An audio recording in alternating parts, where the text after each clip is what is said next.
안녕하십니까? 김한입니다. 이번 시간에는 2024학년도 종합대학교 중에서 초등교육학과를 모집하는 대학교, 제주대학교, 한국교원대학교, 이화여자대학교 수시 전형에 대해서 살펴보겠습니다. 자, 첫 번째로 제주대학교를 살펴보게 되면요. 제주교육대학교라고 우리가 지칭하기도 하죠. 자, 일반 학생 교과 전형으로 31명을 선발하고요. 지역인재 교과 전형으로 31명에서 토탈 62명의 교과 전형으로 선발을 합니다. 물론 면접은 없습니다. 면접이 없이 내신 성적과 수능 최저학력 기준으로 뽑는다는 면에서 학생들에게는 부담감이 적은 편이기는 해요. 특히 수능 최저학력 등급도 4개 영역의 과목이 아니라 3개의 영역 과목이기 때문에 만약에 내가 국어를 특별히 못한다, 수학을 특별히 못한다 하는 학생들 같은 경우에는 제주교육대학교가 상당히 유리한 교육대학교가 되겠죠. 더군다나 작년 같은 경우에 3합 7에서 3합 8로 완화됐기 때문에 좀 더 유리해질 수 있고요. 그 다음에 이제 탐구 과목 같은 경우에는 소수점을 버린다. 탐구 과목이 예를 들어서 2등급, 3등급 그러면 2.5등급이 되면서 토탈 8.5가 될 수도 있는데 소수점을 버리기 때문에 탐구 과목이 2.5라도 8.5가 되는 것이 아니라 8이 되기 때문에 수능 최저학력 기준에 들어갈 수 있다는 면에서 또 유리한 부분이 있을 수 있는 것이죠. 근데 이 유리한 부분이라고 하는 것은 나한테만 유리한 것이 아니라 다른 친구들에게도 유리하다는 것 꼭 기억하시기 바라고요. 그 다음에 일반 학생 종합 전형으로는 11명을 선발하게 되는데 1단계에서 3배수를 선발하고요. 면접은 15분 동안 면접을 보게 되는데요. 자, 이 부분은 대구교육대학교와 마찬가지로 15분이라는 시간은 상당히 긴 시간입니다. 그래서 대구교육대학교의 면접 방식을 참고하시면 될 것 같고요. 면접 일자도 11월 24일로 다른 교육대학과 중복대학교가 상당히 많이 있습니다. 그 다음에 이제 대구교육대학교 전형 결과를 우리가 살펴보면요. 대부분 2점대 점수들입니다. 평균 점수도 2점대, 50%도 2점대, 70%도 2점대, 또 지역인데도 마찬가지고요. 종합전형도 마찬가지입니다.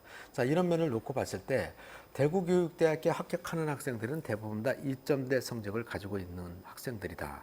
교과 또는 아니면 종합전형도 마찬가지죠.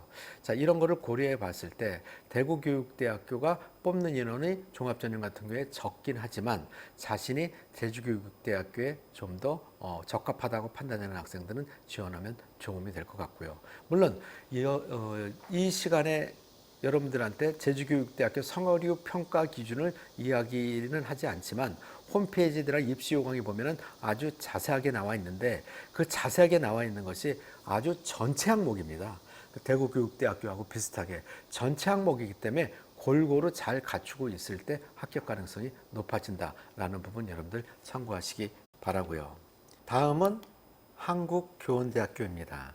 한국교원대학교 같은 경우에는 교과 전형으로 청남 지역 인재 전형 2명을 선발하고요. 물론 수능 최저 등급은 4합 12등급입니다. 그리고 다른 교과 전형과 차이점이 있는 것은 봉사 출결을 5%씩 반영한다는 것이고요.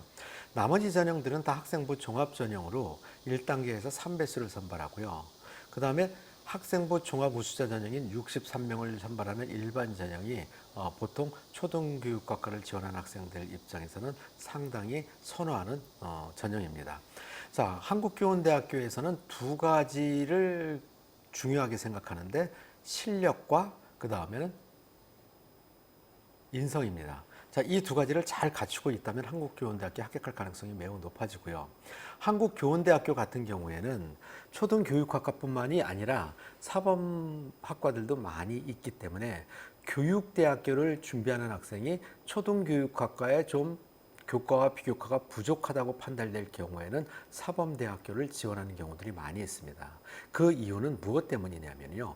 교육대학교를 합격한다면 너무나도 좋겠지만 교육대학교에 합격하지 못할 경우에는 사범대학교에도 아이들이 가서 교사가 되고자 하는데 사범대학교 같은 경우는 임용이 좀 힘들다 보니까 한국교원대학교 사범대학교를 진학해서 복수 전공으로 초등교육학과를 지원하고자 하는 학생들이 있다는 것이죠. 물론 사범대학교의 일반 학과 조금 수준이 낮은 비주요 학과를 지원해서 불어 또는 독어, 중국어 또는 컴퓨터, 환경 이런 학과를 지원해서 합격한 다음에 주요 과목인 국어, 영어, 수학 이런 과목으로 복수 전공을 할 수도 있고요. 또 1학년 때 성적을 아주 잘 맞아서 초등교육학과를 지원하는 지원자 중에서 10등 안에 들어가게 된다면 이런 학생들은 또 복수 전공으로 초등교육학과를 전공할 수도 있게 되겠죠. 이런 면에서 한국교원대학교는 매니아층이 두껍고요. 또 한국교원대학교를 선호하는 이유 중에 한 가지는요. 일단 모든 학생들이 기숙사 생활을 하면서 타이트한 수업을 받게 되고 또 그 부분에 있어서 기숙사비가 무료이고 또 식대도 무료입니다. 자, 그 과정에서 임용률이 상당히 높아지는 학교 중에 학교이죠. 그 다음에 중요한 것 하나는 초등교육학과 같은 경우에는 임용을 볼 때 지역 가산점이 있는데 대학 지역과 자신이 출신인 고등학교 지역 두 군데의 가산점을 받는 데 있어서 상당히 유리한 곳이라고 볼 수 있겠죠. 자, 올해 한국교원대학교의 면접 일자는 12월 2일이고요. 면접은 모든 학과가 동일한 문제로 면접을 보게 됩니다. 일단 문항지 발표를 작성하는 10분 정도 숙지할 시간을 주고요. 조금 긴 제시문이 나오죠. 물론 교직에 관련된 부분입니다. 교육에 관련된 부분이고요. 자, 그 다음에 발표 시간은 3분이고 3번 발표한 내용을 토대로 3분 동안 질의응답을 하게 됩니다. 이 3분 동안 질의응답을 하고 나머지 4분 동안에는 개방형 질문을 하게 되는데요. 학생들이 이 3분 동안 발표를 하는 것이 쉽지 않기 때문에 1분 뺏기 발표를 안 했다고 하는 경우에는 질의응답할 수 있는 내용의 난이도가 달라지게 될 것이고요. 오히려 우수한 점수를 받기는 좀 어려워지게 되겠죠. 그리고 여기서 말하는 개방형 질문이라고 하는 것은 사범대학교 같은 경우에 학과의 특성에 관련된 질문들을 많이 하고요. 심지어는 영어교육학과 같은 경우에는 영어로 면접을 보기도 합니다. 그렇다면 초등교육학과 같은 경우는 개방형 질문에서 어떤 질문을 하냐라고 한다면 교직, 인성, 적성에 관련된 질문들을 한다라는 것을 참고하시기 바라고요. 모든 학과가 같은 문항지를 가지고 면접을 본다는 것도 참고하시기 바랍니다. 한국교원대학교 초등교육학과 성적을 우리가 살펴보면요. 교과 성적을 살펴보면요. 1단계 성적이 1단계 합격한 성적을 보면요. 최고가 1.0, 평균이 1.36, 최저가 1.74입니다. 물론 작년 같은 경우에는 최저로 1단계 최저로 합격한 학생이 2단계 최종적으로도 합격을 한 것 같아서 교과 점수가 1.74였습니다. 그전에는 그렇지는 않았었는데요. 자, 어쨌든 이 성적 자체를 놓고 보면은요. 한국교원대학교 같은 경우에 합격하기 위해서는 내신 성적이 1.5 이내 되는 학생들이 대부분이다. 합격한 학생들이. 이걸 참고하시기 바라고요.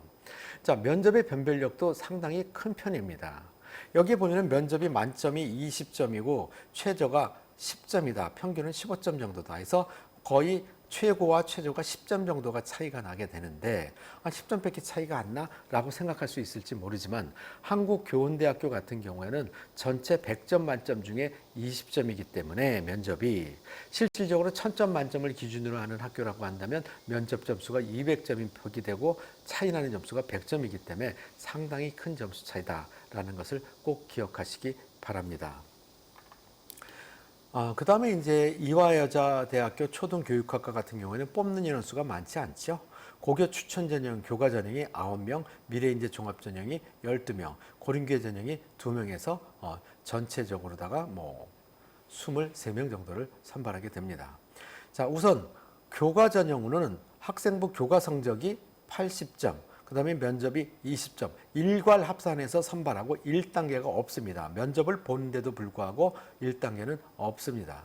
그리고 미래인재 종합전형은 서류 100으로 선발하는데 이화여자대학교 같은 경우는 두 가지를 다 평가를 하는 것이죠. 일단 실력적인 측면과 적합성 면에서 두 가지를 평가하는데 교고 추천 전형 같은 경우에는 학생부 교과에서 실력을 보고 면접에서 교직 적합성을 보는 것이고요.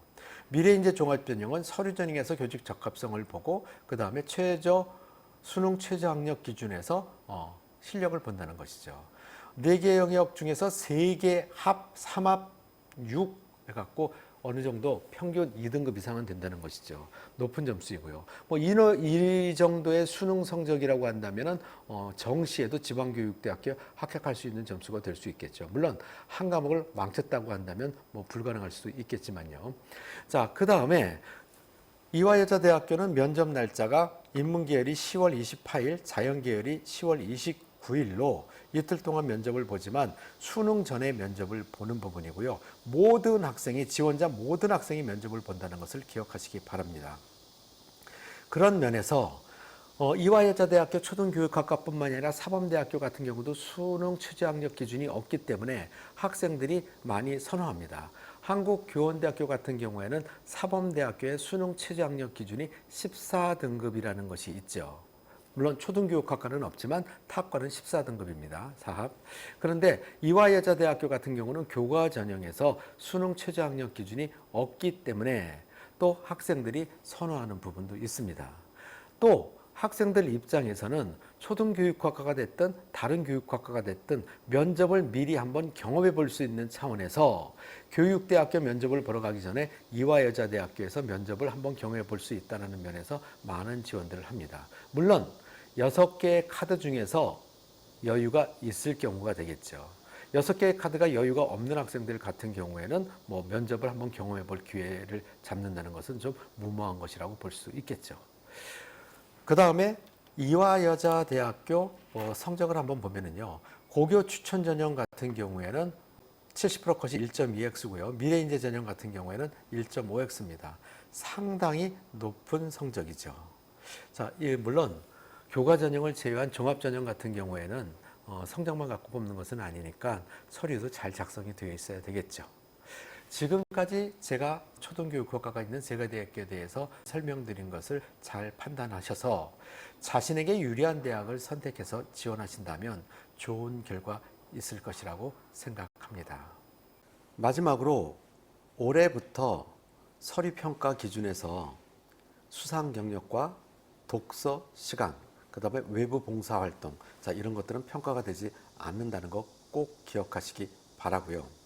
면접을 보는 대학들 같은 경우에 면접에 과락이 있기 때문에 아무리 성적이 좋고 미달이 됐다 하더라도 면접에 과락을 하는 학생들은 불합격한다는 거 꼭 기억하시기 바랍니다. 자, 지금까지 설명드린 부분에 대해서 궁금한 점이 있으시다면 아래 그 화면에 나오는 전화번호로 여러분들이 전화를 주시면 상세히 답변 드리겠습니다. 여러분 감사합니다.